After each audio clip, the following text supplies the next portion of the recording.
महाराज जनक की जय हो।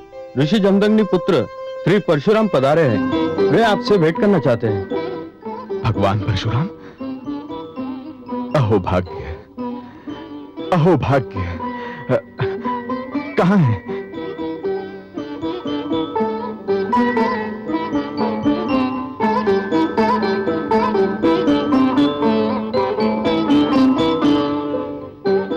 भगवान, मैं इस सौभाग्य पर किन शब्दों में ईश्वर को धन्यवाद दूं कि आपने अपने चरण कमलों से मेरे राजभवन को पवित्र कर दिया। हे भगवान परशुराम, मिथिला का कण कण आपकी इस कृपा के प्रति आपका आभारी रहेगा। स्वागत है भगवान, आपका बहुत बहुत स्वागत है। राजन, आप वास्तव में धन्य हैं। मेरे स्वागत के लिए आप नंगे पांव चले आए। भगवान, जिस स्थान पर आप जैसा महान व्यक्ति उपस्थित हो, वह स्थान इतना पवित्र, इतना पावन है कि वहां तो नंगे पांव ही आना चाहिए। पधारिए भगवान, पधारिए।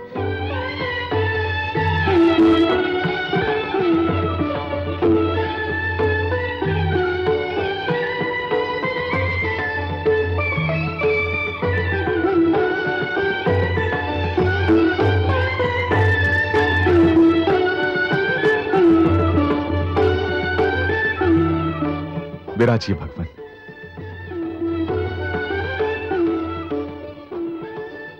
भगवान, मेरी तो समझ में कुछ नहीं आ रहा कि मैं आपका स्वागत कैसे करूं और क्या करूं। राजन, आपके नेत्र, आपका मुख और आपकी भावनाएं जो कह रही हैं, उस सबके उपरांत स्वागत के शब्द और औपचारिकताएं अनावश्यक है। भगवान परशुराम, यदि आप मेरे लिए कोई आदेश लेकर आए हैं तो कृपया कहिए। यदि मेरे योग्य कोई सेवा हो तो बताइए। मैं आपके लिए कुछ कर सकूं तो स्वयं को धन्य मानूंगा। नहीं राजन, आपके लिए मेरा कोई आदेश नहीं है, किंतु हां, मैं अपने गुरु शिव शंकर के आदेश का पालन करने के लिए अवश्य आया हूं। भगवान, आपके गुरु का आदेश सिर आंखों पर। मिथिला नरेश, मुझे अपने गुरु शिव शंभो ने यह धनुष उपहार में दिया था, परंतु अब मेरे अभियान की समाप्ति के उपरांत मुझे इसकी कोई आवश्यकता नहीं है। मैंने इसे गुरुदेव को लौटाना चाहा, किंतु उन्होंने आदेश दिया कि मैं इसे लंकापति रावण को दूं या फिर मिथिला नरेश जनक को। गुरुदेव के आदेश के अनुसार मैं पहले लंका पहुंचा। तो फिर आपने ये धनुष लंकेश रावण को क्यों नहीं दिया भगवान? लंकेश रावण तो महान शिव भक्त हैं। इस नाते इस धनुष पर उनका अधिकार पहले है, वही इसके योग्य भी हैं प्रभु। उनका अधिकार अवश्य था राजन, किंतु वो इसके योग्य नहीं थे। हे मिथिला नरेश जनक, भक्ति एक महान गुण अवश्य है, परंतु भक्ति के साथ ही कर्म की भी उतनी ही महत्ता होती है। लंकापति रावण एक महान भक्त होते हुए भी स्वयं को अपने कर्मों से महान सिद्ध नहीं कर पा रहे हैं। इसलिए मैंने यह निर्णय किया है नरेश कि अपने गुरुदेव का यह महान पिनाकिन धनुष आपकी धरोहर बन जाए। भगवान, मुझमें साहस नहीं है कि मैं आपके निर्णय पर कोई प्रश्न चिन्ह लगा सकूं, परंतु एक शिव भक्त को छोड़कर मेरा चुनाव करने का क्या कारण है प्रभु? जबकि आप भली भांति जानते हैं। हाँ राजन, मैं जानता हूं कि आप एक विष्णु भक्त हैं, परंतु विश्वास कीजिए राजन, मैंने आपका चुनाव इस कारण नहीं किया है कि मेरे गुरु शिव शंभो ने लंकापति रावण और मिथिला नरेश जनक इन दो ही नामों का सुझाव दिया था और मेरे पास कोई तीसरा विकल्प नहीं था। नहीं राजन, यदि मैं आपको भी इस धनुष के योग्य नहीं पाता तो इस धनुष को उमापति को लौटा देता और बेखट के कह देता उनसे कि वो दोनों इस धनुष के योग्य नहीं हैं।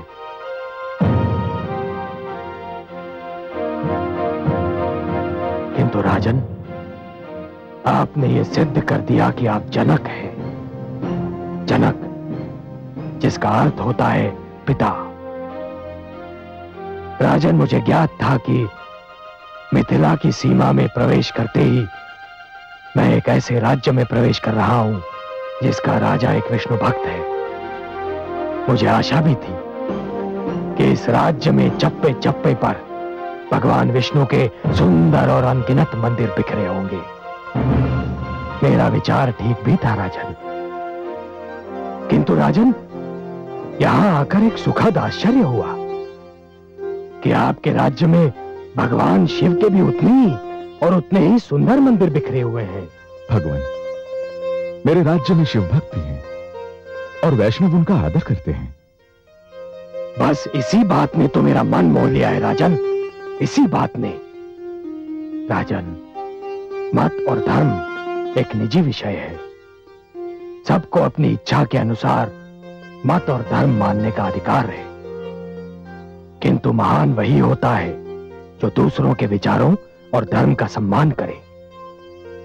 आपकी इसी सहिष्णुता ने मुझे अत्यंत प्रभावित किया है राजन, और इसीलिए इस महान शिव धनुष्य का संरक्षक मैंने आपको चुना है। आपका ये राजभवन किसी मंदिर से कम नहीं है राजन। भगवान, मैं वचन देता हूं कि भगवान शिव के इस धनुष को न केवल पूरे सम्मान के साथ मिथिला में स्थापित करूंगा, वरन अपने प्राणों से भी अधिक इसकी रक्षा करूंगा। भगवान, आप एक लंबी यात्रा से आए हैं, तनिक विश्राम कर लीजिए। मुझे और मेरे परिवार को अपनी सेवा का अवसर दीजिए। मैं कल ही इस धनुष के लिए यथा योग्य स्थान बनवा दूंगा।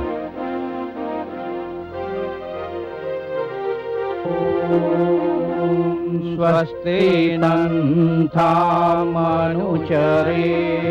भगवान, मैं राजकाज से अवकाश पाकर प्रतिदिन इस स्थान पर आता हूं और यही साधना करता हूं। इसके भीतर मैंने एक उच्च आसन बनवाया है जहां मैं अपने आराध्य का आवाहन करता हूं। राजन, ये कक्ष अति सुंदर है। तो भगवान शिव के इस महान धनुष की स्थापना यहीं कर देते हैं। मैं अपने भवन के इस अंश को सार्वजनिक घोषित कर देता हूं।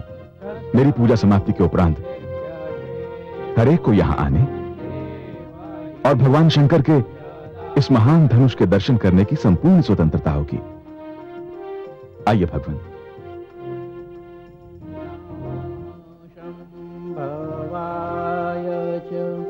मयो भवाय च नमः शंकराय च मयस्कराय च नमः शिवाय च शिवतराय च ॐ नमः शिवाय।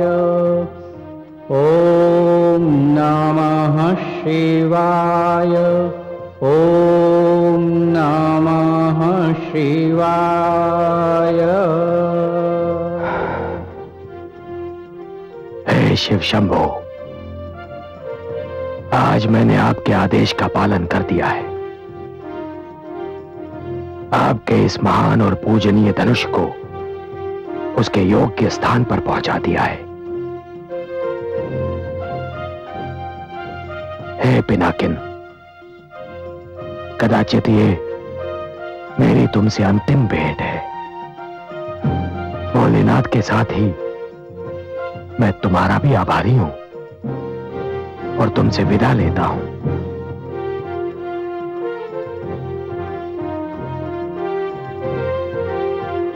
हे शंभो शंभो शंभो।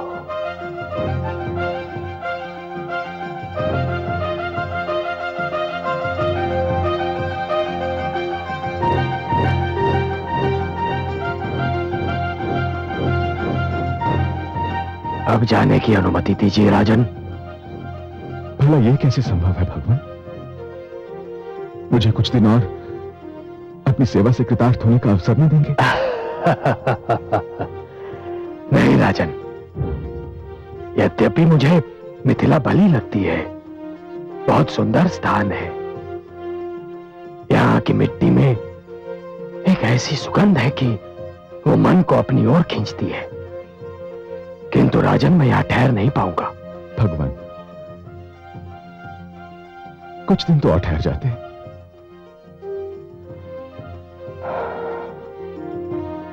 नहीं राजन, राजन मैंने जीवन में इतनी हत्याएं की हैं कि मेरा मन ऊब गया है। यह सत्य है कि हत्याएं करने पर मुझे विवश कर दिया गया था, किंतु हत्याएं तो हुई ना, जिनके कारण न केवल मेरे हाथ रक्त से रंगे हैं, वरन मुझे ऐसा लगता है जैसे मेरा समस्त अस्तित्व रक्त सागर में डूब गया है। मेरे मन पर, मेरी आत्मा पर एक बोझ है राजन, एक बोझ है। मैं साधना में डूब जाना चाहता हूं राजन, ऐसी साधना में जिससे मैं न केवल संसार को वरन स्वयं को भी भूल जाऊं। भगवान, मैं आपको रोकने का दुस्साहस तो नहीं कर सकता, किंतु यदि आपने जाने का निर्णय कर ही लिया है तो मुझे कोई ऐसी शिक्षा देकर चाहिए भगवान, जो जीवन भर मेरा मार्गदर्शन करती रहे। हे राजन, जीवन के मेरे अनुभव से जो मैं सीखा हूं वो मैं तुम्हें बताता हूं। मैंने ये जाना है राजन कि कर्म ही धर्म है, कर्म ही वर्ण है, कर्म ही वास्तविक जाति है, कर्म ही जीवन का आरंभ है और कर्म ही जीवन का अंत है। अंतिम श्वास तक मनुष्य का केवल एक ही धर्म है राजन, और वो है कर्म।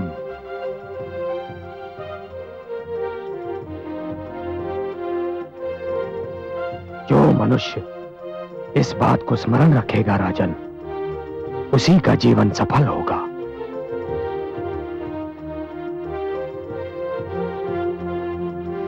यशस्वी भव।